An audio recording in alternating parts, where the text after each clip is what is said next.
Hermanos, buenas tardes. Es miércoles y estamos grabando la predicación de hoy. Seguramente no podremos subirla esta tarde, pero mañana temprano, Dios mediante, estará en YouTube. La próxima semana, si Dios quiere, estaremos grabando el martes para poder subir esta predicación justamente el miércoles en la mañana, en la mañana o a las 7 de la noche, como sería lo que tenemos acostumbrado. Vamos a hacer una oración. Te damos gracias, Señor, en esta hora por la oportunidad de comentar tu palabra. Es una hora de súplica, de ruego delante de ti. Pedirte, Señor, que tú seas con nosotros. Te rogamos por los enfermos. Te rogamos, Señor, por los que padecen a causa de esta pandemia, este juicio. Señor, que nos volvamos a ti, eso es lo importante. Que estemos, Señor, asidos de tu mano, trabados de ella, como dice la Biblia respecto al apóstol Pedro. Bendícenos pues en nuestra consideración. Clamamos delante de ti, en nuestra necesidad, en el nombre de Cristo Jesús. Amén. Hermanos, esta es una tarde en la que tal vez yo no hubiera querido llegar en cuanto a las meditaciones. Hoy concluimos este camino, esta geografía del Evangelio a la que nos hemos referido con Moisés. Habría mucho que hablar acerca de este hombre de fe, pero tenemos que concluir. Y por eso digo que no me hubiera gustado llegar a ello. Hay tantos temas que considerar, hay tantas horas de aprendizaje que podríamos tener con la vida de este hombre de Dios. Pero al fin, el Señor le ha hablado a Moisés y le ha dicho que va a morir. Aquí podemos pensar entre el nacimiento y la muerte. De allí hemos partido del nacimiento de Moisés, de una arquilla de juncos, y hoy esta geografía nos lleva al monte Nebo, como dice la Escritura. Así que ese primer punto de nuestra consideración lo he denominado del río al monte Nebo. Del río de Egipto, donde fue rescatado por la hija de Faraón, hasta el monte Nebo. Han pasado muchas cosas. Hemos dicho, y así lo consideramos, así lo creo, que Dios conoce el día, la hora, el momento exacto de nuestro nacimiento y también el día y la hora exacta de nuestra muerte. Yo no creo cuando alguien dice, si no se hubiera levantado, si no se hubiera enojado, si no se hubiera ido, si no hubiera tomado tal o cual transporte. No. El día y la hora, el Señor la sabe. Así que el día y la hora del nacimiento de Moisés estaba determinado por Dios.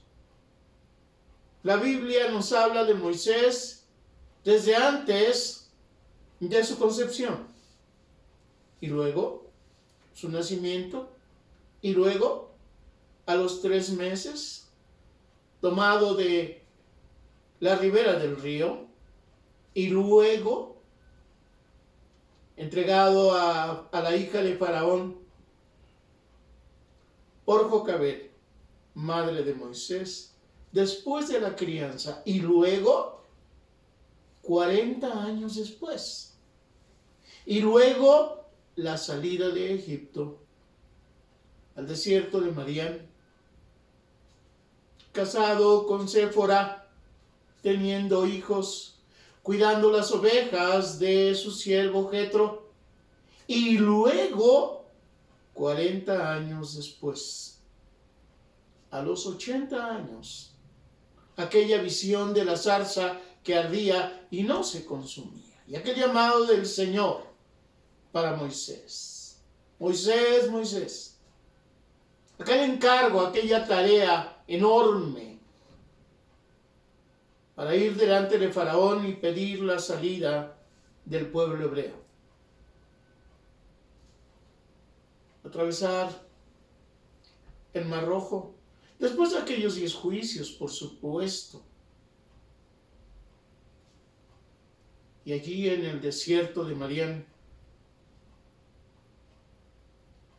tener la enorme tarea de conducir a este pueblo, entregarles la ley de Dios, de enseñarlos, de ordenarlos, de enviar a aquellos espías a la tierra prometida, de aquel deseo mortal de este pueblo. Mejor muriésemos aquí, mejor muriésemos en Egipto, que caer en manos de gigantes queriendo conquistar la tierra prometida.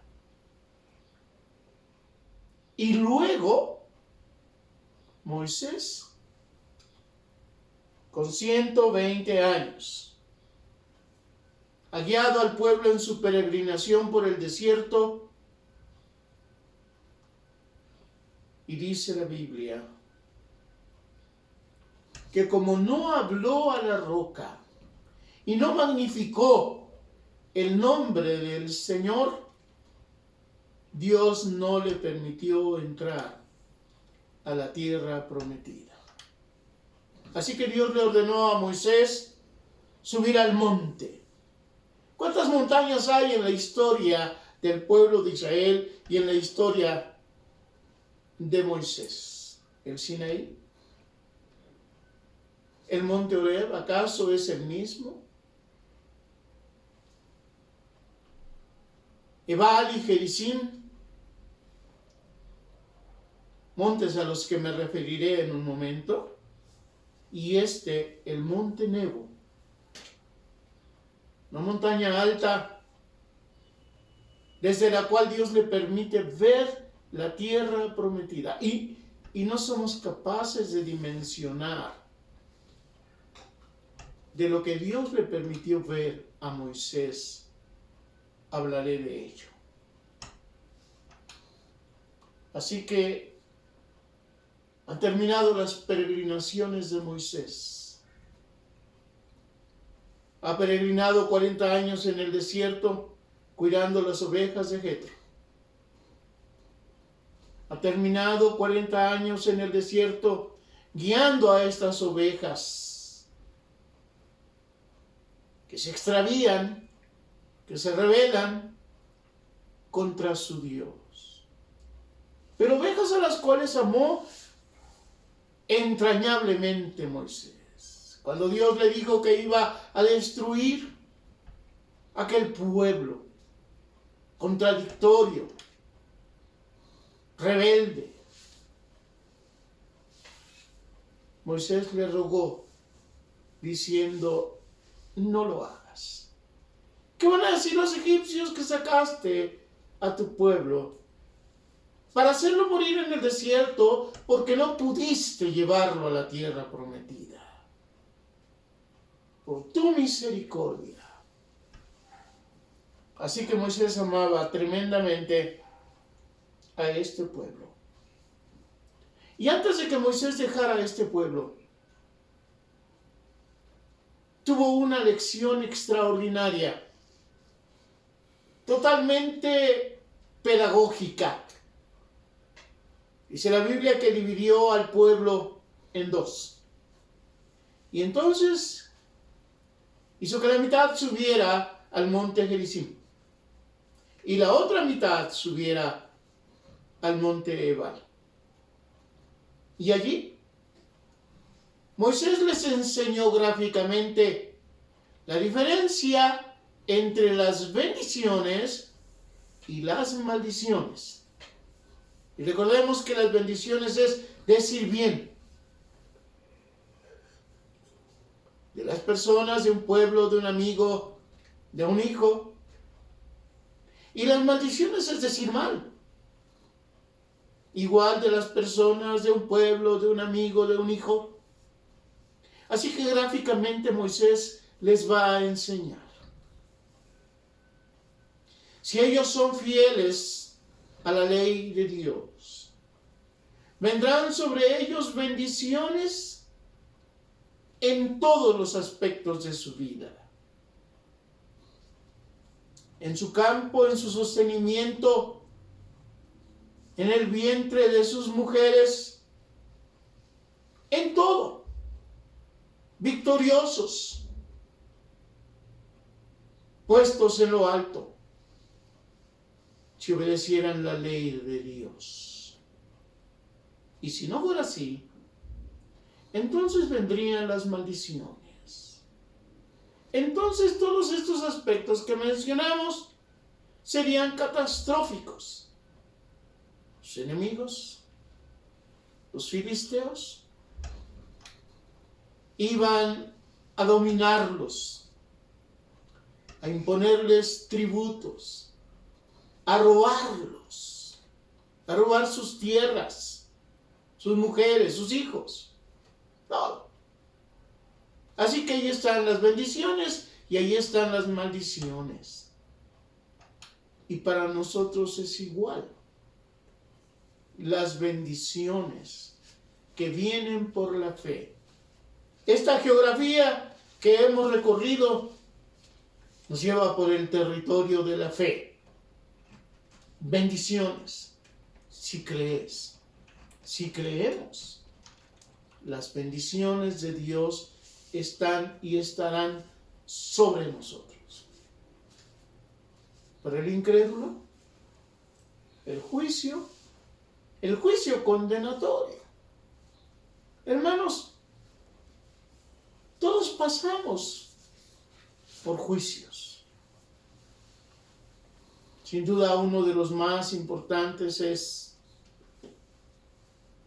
habiendo escuchado el Evangelio, si creímos o no creímos. Si creímos, paz y misericordia, salvación, eternidad. Si no creímos, entonces la condenación, el juicio consumidor, la destrucción, la muerte eterna. Así que Moisés tiene en la comisión que Dios le encarga, tiene que enseñarle a este pueblo la diferencia entre la fe y por la fe la ley, o la incredulidad, y por la incredulidad el rompimiento con la ley. ¿Ha hecho esto? Dice la palabra del Señor, bienaventurado tú, oh Israel. ¿Quién como tú? Pueblo salvo por Jehová, salvo por Jehová. La salvación viene de Dios. Escudo de tu socorro. ¿Cuántas veces nuestra oración debiera tener este vocabulario? Señor, sé mi escudo en el oportuno socorro. Tú el que proteja mi alma, mi ser, todo.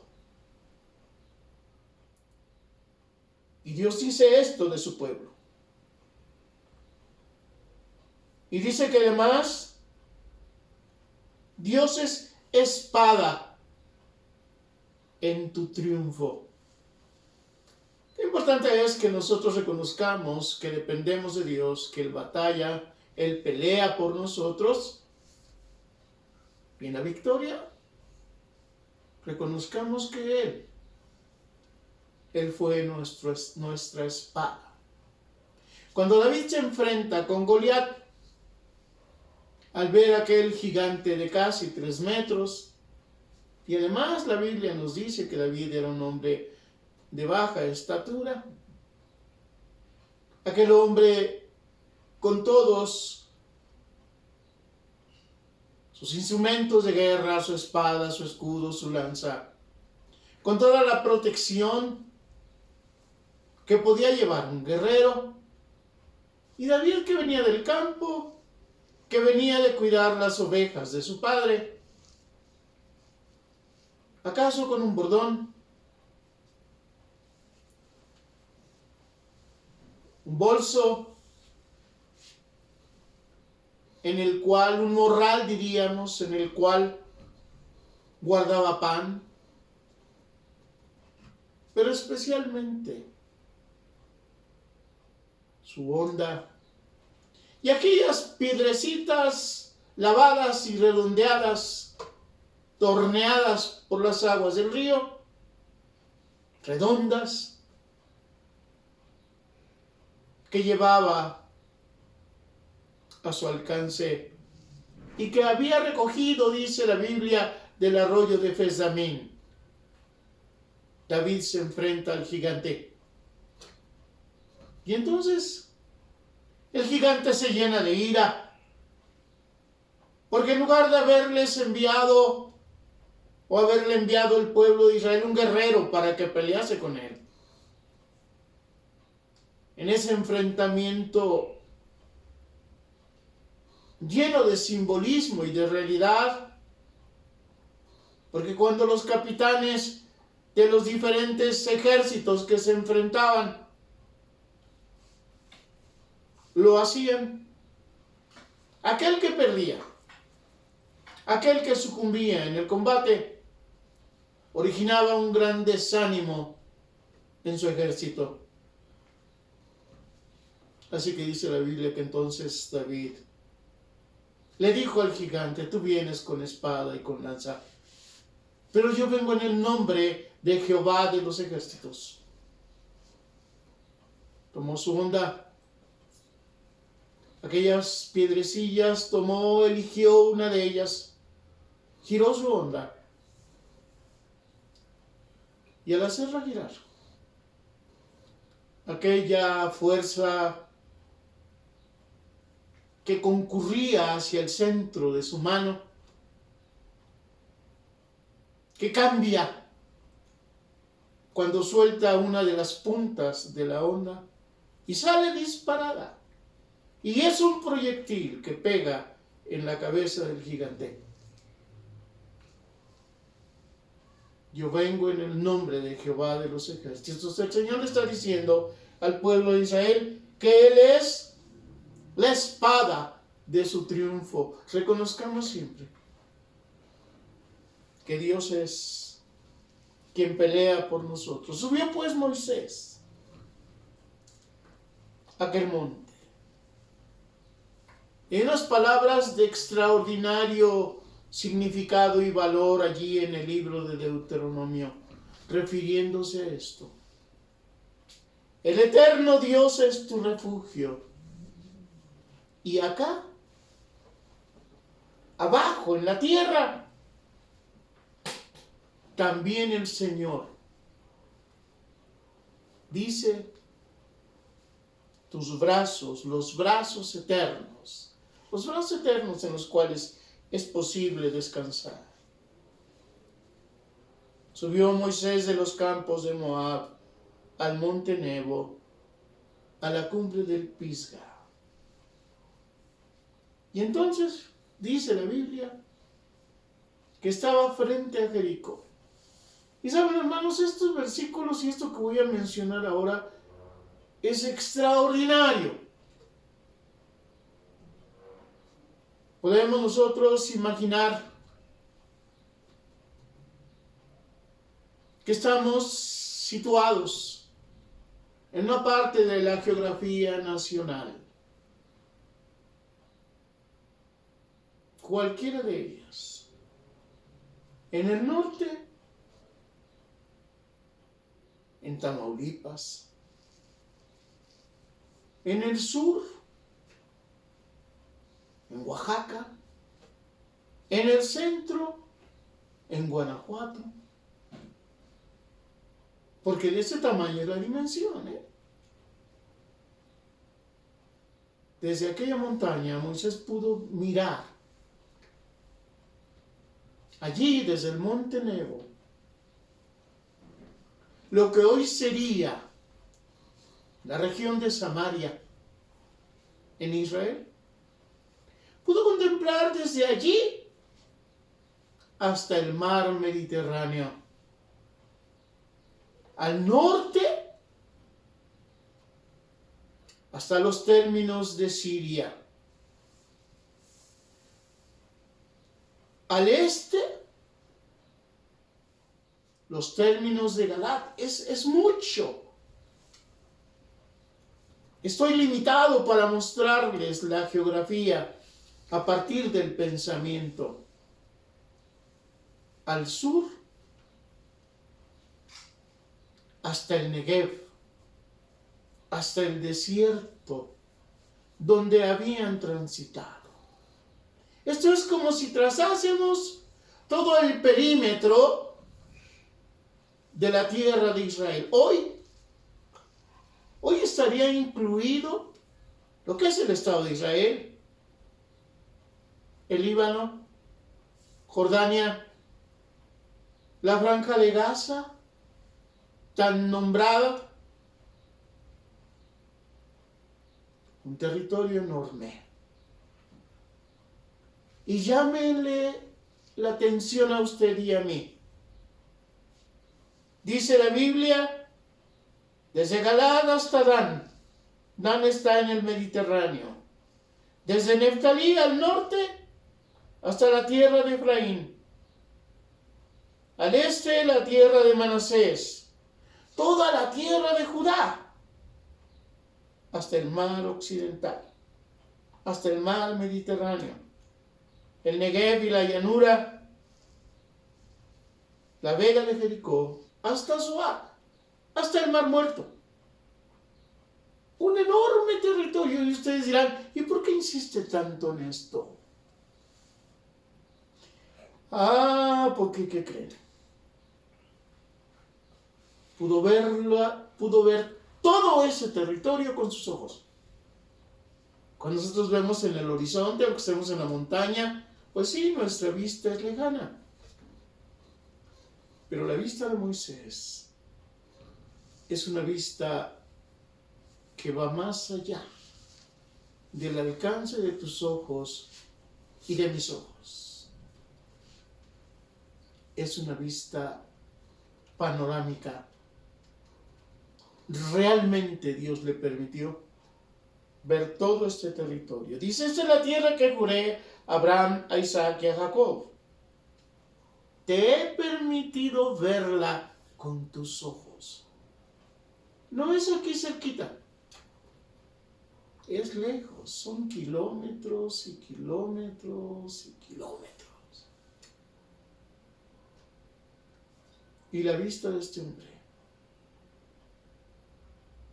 fue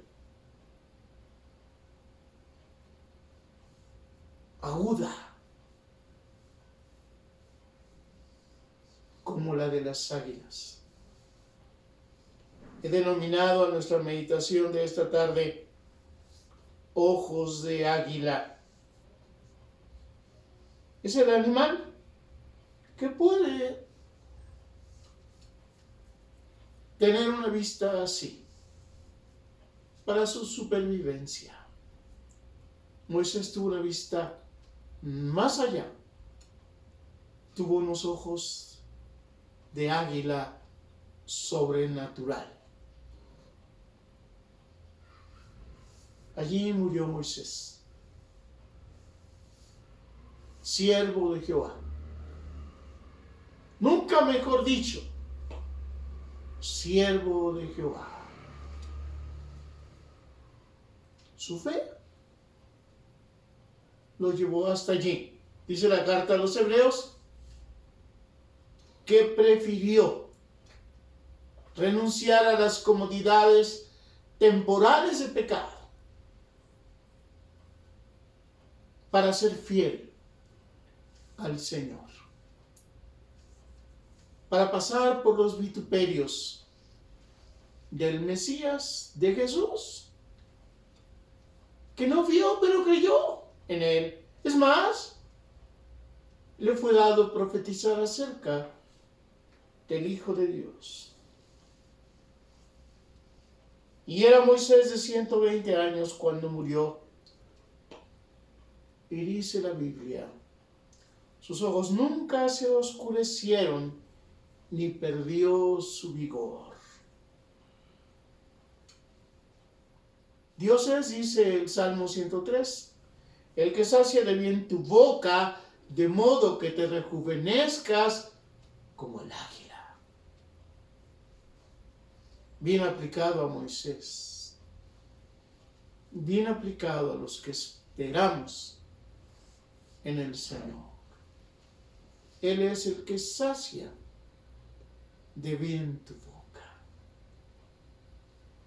Dice el libro de Job, refiriéndose al águila, ella habita y mora en la peña, en la cumbre del peñasco y de la roca. Desde allí acecha la presa, sus ojos observan de muy lejos. Levántate y con los ojos de la fe mira la tierra prometida. El Señor la prometió a Abraham, a Isaac y a Jacob. Pero dice la Biblia que en Abraham, en Isaac y en Jacob serían benditas todas las familias de la tierra. Esta bendición te alcanza y me alcanza. Llegamos al fin de esta geografía de la fe en Moisés. Un ejemplo a seguir. Dios sabe la hora de tu nacimiento y sabe y conoce la hora de tu muerte, de la mía, por supuesto. Es algo que le pertenece totalmente a Él. Pero a ti y a mí nos toca la bendición de creer y de ver la tierra prometida y las promesas de Dios que Él tiene para cada uno. Vamos a orar. Te damos gracias por la vida de Moisés, por este hombre de fe, por este recorrido de la geografía de la fe.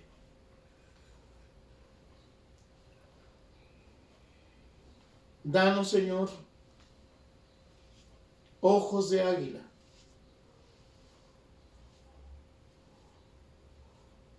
y una fe suficiente para ver en la lejanía la tierra que nos has prometido. Bendice a tu iglesia. Bendice esta palabra. Que toque, que alcance a muchos. Te lo pedimos en el nombre de Cristo Jesús. Amén. Que Dios les bendiga, hermano.